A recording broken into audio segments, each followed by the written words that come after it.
आज 6 डिसेंबर म्हणजेच डॉक्टर बाबासाहेब आंबेडकर महापरिनिर्वाण.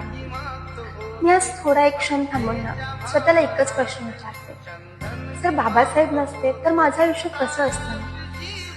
कदाचित मी आज जेवढं शिकले ना तेवढं शिकू शकले नसते, माझ्या मनाप्रमाणे करिअर निवडू शकले नसते, माझ्या आवाजाला किंमत देखील नसते.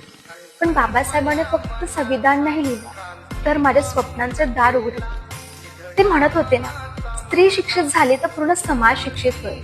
म्हणून मी आज इथे उभी आहे. त्यांनी आपल्याला तो हक्क मिळवण्यासाठी लढा दिला. आपण शाळेत जातो, कॉलेजमध्ये जातो, संध्याकाळी घरी येताना ना स्वप्नांचा विचार करत होतो. हे एवढं सोपं होतं का? त्यामागे त्यांचा खूप सारा संघर्ष होता आणि त्यामुळेच आपण एवढ्या आनंदाने आझादीने हे सगळं स्वप्न पाहतो. तुम्हीच बघा ना, त्यांनी आपल्याला कधी पाहिलंही नव्हतं तरी त्यांचा आपल्यावर एवढा विश्वास होता की